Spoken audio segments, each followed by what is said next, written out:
I'm Doug Lisle. I'm a psychologist. It wasn't my first choice.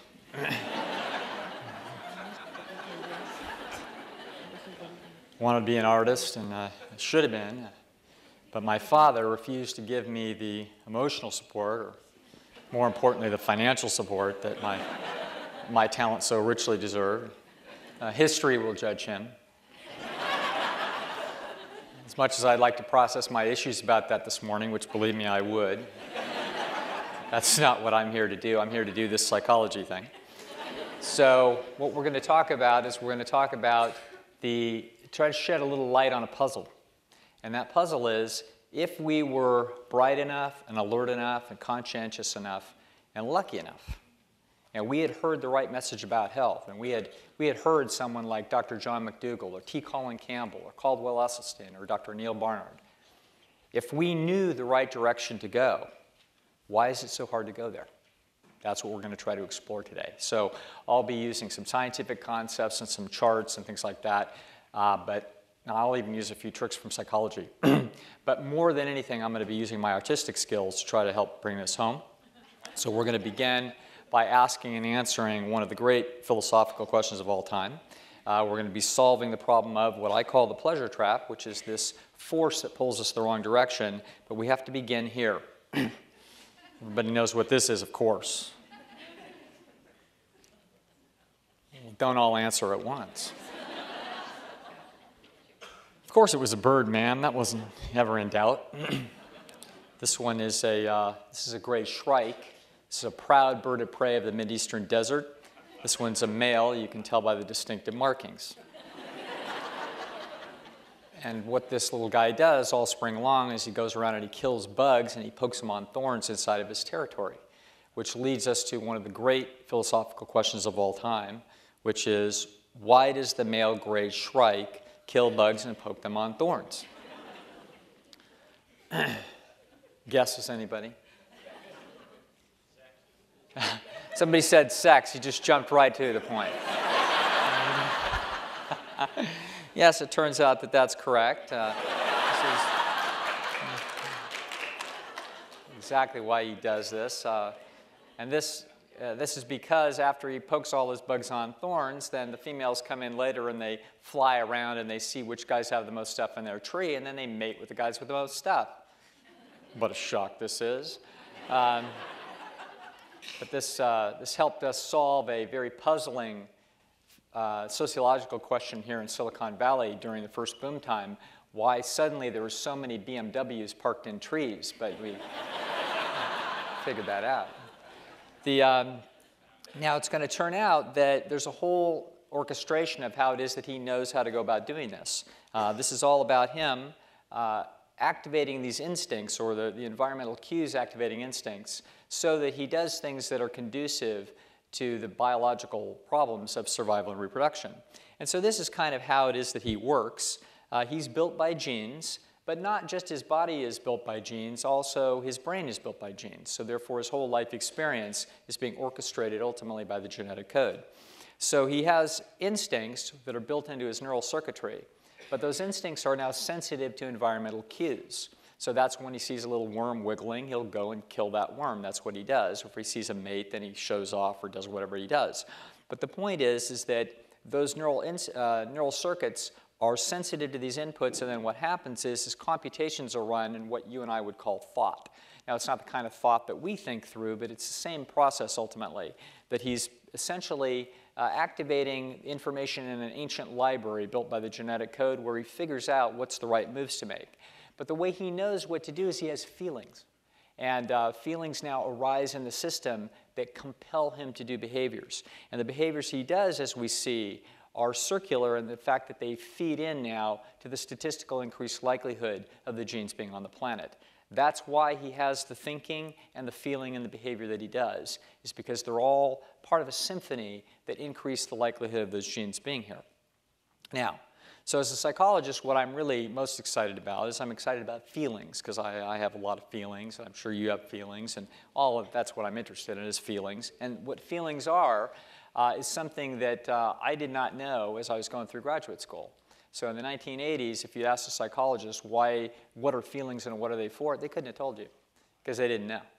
So we now know that what feelings are is they're signals. They're actually evidence that signal to the organism when something in the environment, some environmental cue, is evidence of something that's either good for the genes or good for the statistical likelihood of gene survival or bad for it. So feelings are either good or bad depending upon whether or not they serve the interest ultimately of the substances that built the entire machine in the first place, which is the genes. So feelings are signals, and that's what they are. Now, the way these basic signals work is as follows. All kinds of creatures have a tripartite motivational system, and that is pleasure-seeking, pain avoidance, and energy conservation. These are sort of the ways that creatures go about doing what it is that they do in the business of life. So the main positive incentive that creatures seek is they seek pleasure. So this thing's flying around the landscape basically with a neon sign flashing in its head saying food, sex, food, sex. Unless it's a male, then it's sex, food, sex, food. It's pretty much the same thing. The other thing it does is that it's also seeking cues from the environment to see if there's pain that needs to be avoided. So if it's a little too cold, it'll move to where it's warmer. A little too warm, it'll move to where it's cooler. It'll look out for predators and try to avoid those. This thing is always looking to try to figure out how to increase its likelihood of survival and reproduction, either through seeking pleasurable things or avoiding painful things. It's also very careful with its energy. And so it makes the very best possible use of its forays. It tries to make sure that it gets as much stuff in the tree as it can, because if it doesn't, then it's going to be much less likely for those genes to be on the planet 100 or 200 years from now. So it has to be efficient. So these three things now tell us why creatures essentially do what they do. Now what we're going to do is we're going to mess with this guy a little bit and see if we can learn something important. We're going to put him in a cage. In this cage there's going to be two buttons. And the blue button is going to be a regular old button that if he hits it, a door is going to open. He's going to be able to fly out into an aviary and start killing bugs and putting them on thorns. But the red button is going to be a magic button. And if he hits this button, there's going to be a trap door inside of this cage. And in it is going to be, through that trap door is going to be a female coming into the cage, all ready to rock and roll. Now, I want you to think hard about which button this guy's going to be pushing. We know it's the red button because it's the pursuit of pleasure, but also the avoidance of pain and the conservation of energy. So both buttons will allow him to pursue pleasure, including the one where he can fly out of the aviary, but it's not as efficient. It saves energy if you can hit the magic button, and that's the button he's going to be hitting as soon as he figures this out. But now we're going to put him back in the cage, and we're going to change things up just a little bit. Now the blue button is going to be the female. And the red button is going to be the magic button, where we're going to put a little glass pipe in his head, and we're going to drive it right down into the pleasure centers of his brain. And we're going to put in that glass pipe cocaine. And every time he hits that red button, it's going to activate the pleasure centers by flooding those centers with dopamine. And dopamine is the main chemical that causes him to have an excited euphoria that we call pleasure. Now, let's think about which one he's going to do. We know that he's going to hit the red button, and the reason why is because he's going to save energy in the process. In fact, if we keep putting cocaine in that, he's going to keep hitting that button so often that even if he gets hungry and even if he gets thirsty and very tired, and even if there's females in the cage, he won't even look at her. What he's going to do is keep hitting that red button, and in about 10 to 12 days, he'll be dead. So I know that you folks have heard this kind of thing before. You know that this is an extraordinary trap. But I want you to pause to consider from the subjective point of view what's actually taking place inside that animal's mind. What he's actually doing is he's thinking and feeling that he's being extremely biologically successful when in fact he's self-destructing. That's useful. What we've done is by messing with the environment, we've actually changed, we've misguided the instincts and we've hijacked them so that now this creature thinks it's doing a good thing when in fact it's doing a very destructive thing. Now, it's not just cocaine. We all know about the ravages of drug addiction and all that, but we're going to talk about something else. Here's me on my front porch, and this is the scene that takes place every once in a while when I walk out and I left the porch light on. And what happened is that these moths are designed by nature to fly to the light. In fact, they're designed to fly to the moon or celestial objects to use those for navigation.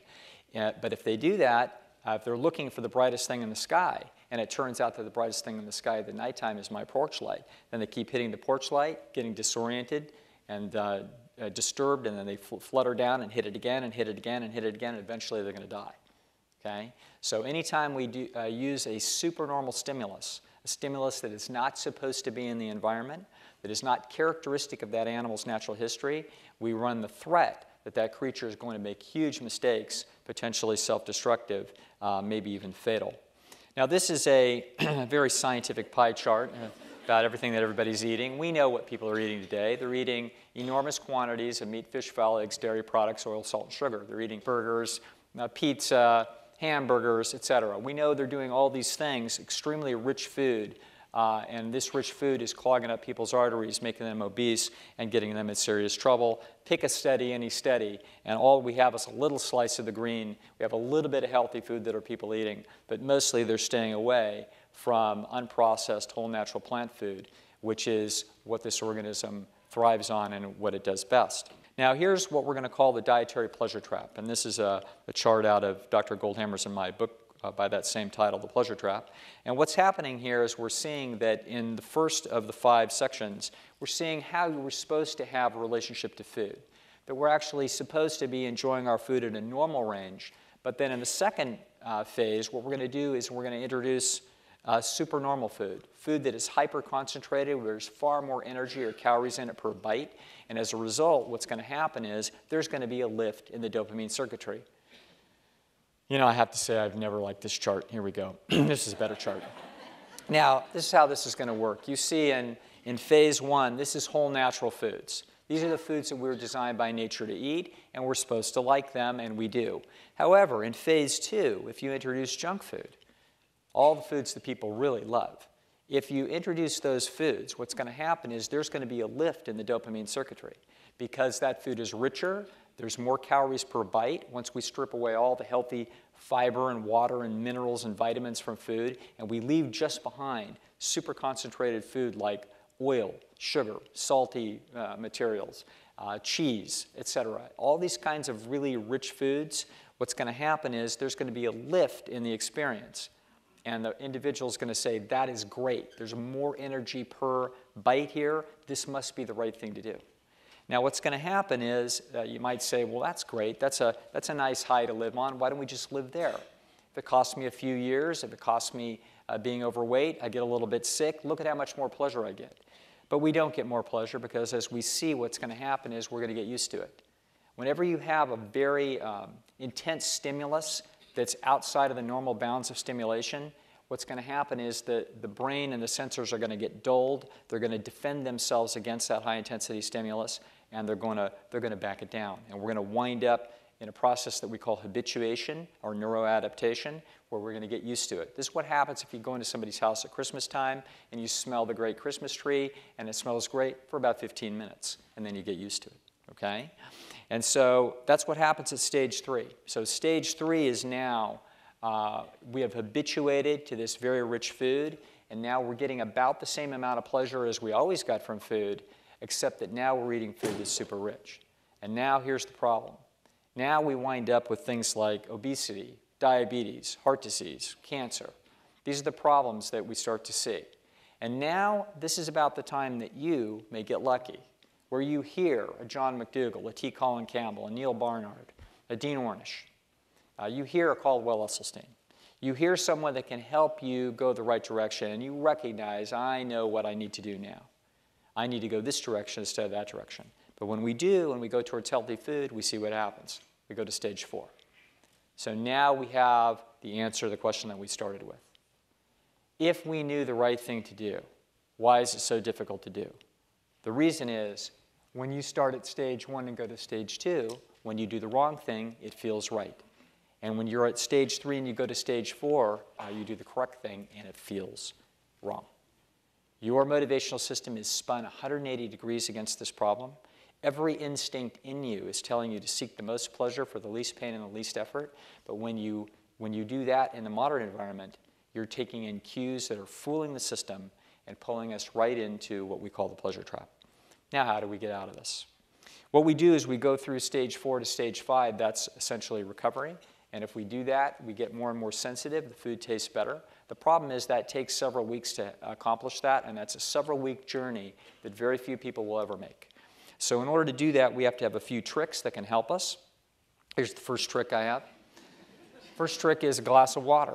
And this is not to drink 8 glasses of water a day. That's not the point. I'm talking about going on just water for, say, 24 hours. If you do that after you've cleaned out the last tofutti cutie in the cupboard, you did that on Saturday night, a good thing to do is to go all day Sunday and don't eat all the way till dinner time, because as you do that, the taste buds get increasingly sensitive, and then healthy food will taste better. Putting any system under deprivation for a while is a very good way to recover sensitivity. Another trick is this. It's more complicated.